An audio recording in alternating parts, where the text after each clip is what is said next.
Halo, selamat datang kembali di Saiz Manga. Melanjutkan chapter yang kemarin, di mana Akademi Hosen sudah mulai bergerak. Tanpa berlama-lama, kita masuk ke alurnya. Chapter 3, Raja Binatang Buas. Rikia kembali melemparkan onigiri yang sebelumnya diberikan oleh Narumi. Kemudian Narumi pun menangkapnya. Rikia kembali menjelaskan, dia hanya ingin hidup dengan bebas. Lakukan apa yang Narumi mau, begitupun sebaliknya. Sembari berjalan pergi, Rikia berkata, dia menjadi pemimpin Hosen karena dia tidak ingin dicukur botak. Narumi pun menyela bahwa dirinya dan Hosen akan menyerang Suzuran. Sontak Rikia pun menoleh ke arah Narumi. Nani? Narumi meminta Rikia untuk meminjamkan kekuatannya. Dengan masih kebingungan pun, Rikia mencoba menanyakan keseriusan Narumi. Namun Narumi tanpa ragu menanggapi hal tersebut untuk meyakinkan Rikia. Karena sedari awal Rikia hanya menginginkan kebebasan, dengan tegas dia menolaknya dan menyuruh Narumi untuk segera pergi dari hadapannya. Lalu Rikia pun pergi meninggalkan Narumi. Sambil memakan onigiri yang sempat ia lempar, Narumi mulai berpikir bahwa semuanya tidak akan mudah seperti yang ia bayangkan. Shin pun berpindah ke sekolah Suzuran, sekolahnya para gagak dan surganya para berandalan. Di sana ada Izaki yang sedang berdiri di rooftop. Sepertinya dia masih kesal atas kejadian sebelumnya, yang dimana dia mencoba menjelaskan kepada Genji namun Genji tidak menghiraukannya dan malah pergi begitu saja. Sambil menggerutu, Izaki pun turun dari rooftop. Saat di lorong sekolah, tiba-tiba ada yang memanggilnya. Dan ya, ada sekumpulan siswa yang menghampiri Izaki. Salah seorang dari mereka pun bertanya kabar Genji. Dan bahkan dia pun melihat Genji kemarin bertarung dengan Rendamen. Bahkan bukan hanya itu, dengan wajah mengejek, dia berkata sepertinya Izaki mengikuti orang yang salah. Namun Izaki tidak menghiraukannya, bahkan dia meminta pria itu untuk menyingkir dan tidak menghalangi jalannya. Si pria itu pun menghalangi jalan Izaki dengan tangannya dan berkata dia belum selesai bicara.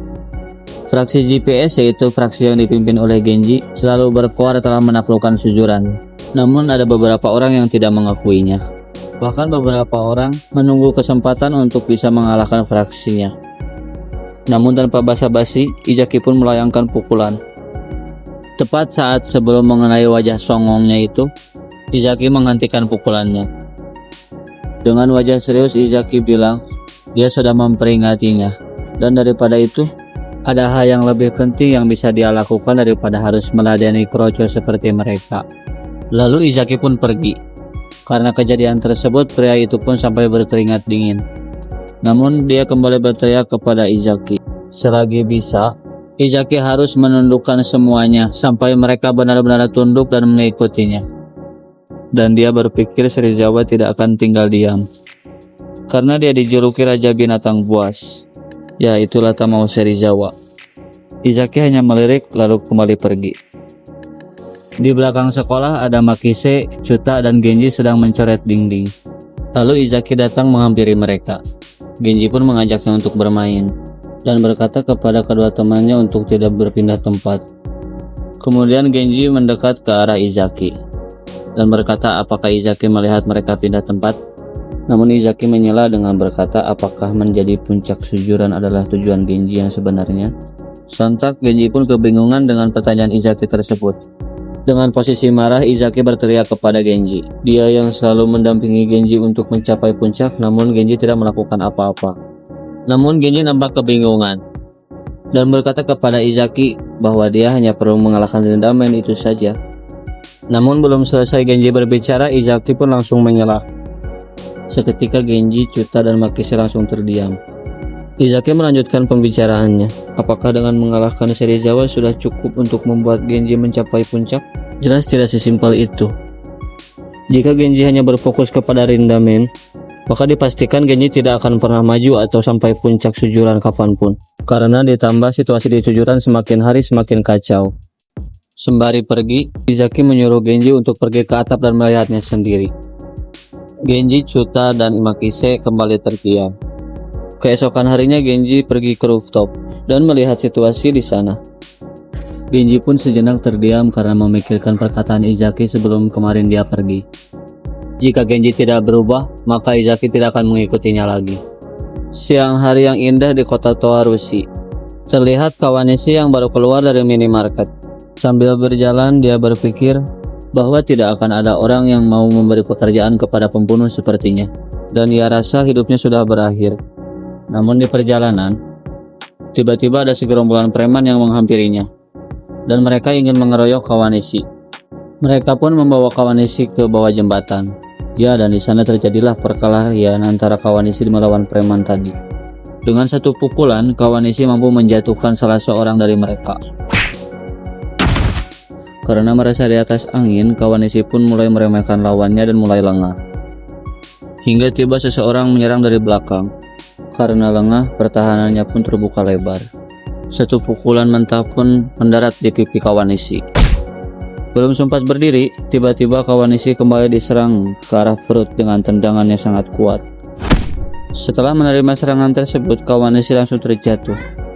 Kemudian salah satu dari mereka berkata kepada Kawanishi agar tidak sok kuat dan kembali menendangnya. Kemudian Shin memperlihatkan Serizawa yang sedang bersepeda. Dia mendengar sedang ada keributan di dekatnya. Kembali ke kolong jembatan, terlihat Kawanishi yang sudah tidak berdaya terus dihajar oleh para preman.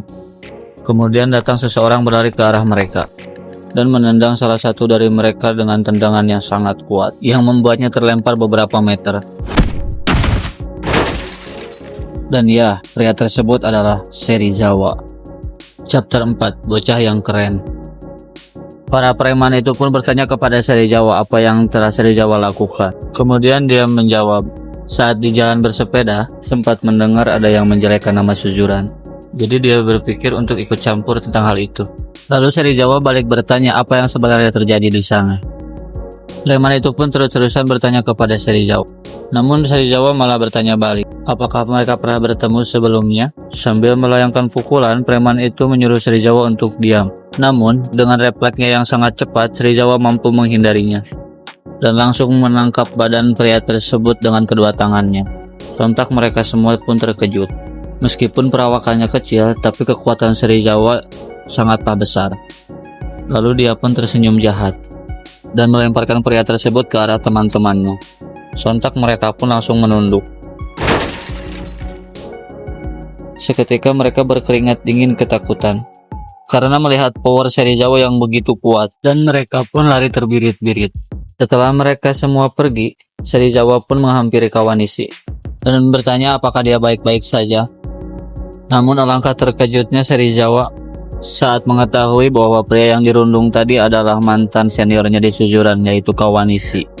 Kemudian Shin pun berpindah. Di sana ada Chuta yang sedang bertanya kepada Genji ingin pergi kemana. Genji menjawab itu semua tidak penting, dan yang lebih penting dia sedang ingin sendiri. Karena khawatir melihat Genji yang murung, Chuta mencoba untuk menasihati Genji. Sekolah memang bukan yang terbaik saat ini untuk Genji. Menurutnya, Izaki ada benarnya. Dan Chuta pun meminta Genji untuk lupakan Rindamen dan mari kita menuju puncak Suzuran. Namun tanpa diduga, Genji malah berteriak kepada Chuta. Karena sebab itulah dia tidak ingin pergi ke sekolah. Kemudian Genji meminta Chuta untuk meninggalkannya sendiri. Tapi Chuta bilang jika dia membiarkan Genji sendiri, dia akan mencari masalah. Kemudian ada seseorang yang menyela. Dia tidak percaya ada seseorang yang berpenampilan berandalan berani menampilkan diri di depan umum seperti itu. Dan Genji pun langsung melirik ke arahnya. Dia pun bertanya apakah seseorang yang di depannya adalah Genji. Namun Genji hanya terdiam. Sambil menepuk jidatnya, aku tidak percaya orang seperti Genji bisa menaklukkan Suzuran. Dengan kesal Genji bertanya kepada Chuta siapa orang yang di depannya itu. Sambil merapikan rambutnya, dia pun memperkenalkan dirinya. Kuga Yoji dari SMA Kawada 2. Genji pun sedikit kaget mendengar nama SMA Kawada 2. Namun tidak dengan Chuta. Sepertinya Chuta sedikit mengenali orang tersebut. Lalu Genji berbisik kepada Chuta. Namun tiba-tiba Kuga langsung mendaratkan pukulan kepada Genji. Genji pun langsung terjatuh. Genji pun dengan kesal mencoba berdiri kembali. Sambil tersenyum dia bilang bahwa dia sangat menyukai pertarungan dengan orang-orang kuat. Di tepi sungai, terlihat ada Serizawa dan Kawanishi sedang berbicara. Kawanishi bertanya kepada Serizawa bagaimana keadaan Suzuran sekarang, dan apakah sekarang dia yang bertanggung jawabnya. Karena Serizawa adalah pemenang freshman saat tahun pertamanya. Namun Serizawa menyela dan mengatakan dia telah kalah. Kawanishi sedikit terkejut. Lalu Kawanishi bertanya siapa yang sudah mengalahkannya. Kemudian Kawanishi melanjutkan bahwa dia sangat mengagumi kekuatan Serizawa tersebut. Serizawa pun membalasnya bahwa orang yang mengalahkannya adalah orang pindahan musim semi lalu. Kemudian diperlihatkan sedikit kilas balik saat Serizawa bertarung dengan Takeya Genji. Namun tak lama kemudian, Serizawa pun pergi. Lalu Kawanishi bertanya, apakah Serizawa sekarang mengikutinya? Serizawa kemudian menghentikan sepedanya, dan benar sekarang dia mengikuti Genji. Kemudian, Shin pun memperlihatkan kembali pertarungan Genji dan Kuga. Kuga kembali melayangkan pukulan kepada Genji. Namun kali ini Genji tidak langsung tumbang. Belum cukup sampai di situ, Kuga kembali menerjang ke arah Genji dengan melayangkan tendangan yang sangat keras. Genji pun tak sanggup menghindarinya dan kembali terjatuh. Chuta pun berteriak apa yang sedang Genji lakukan, mengapa dia gampang sekali terjatuh. Namun Genji menyuruh Chuta untuk tetap diam.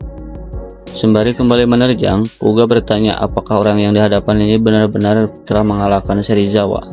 Saat Kuga akan mencengkram kerah baju Genji, tiba-tiba dengan cepat Genji melemparkannya dengan tendangan dan terlempar cukup jauh.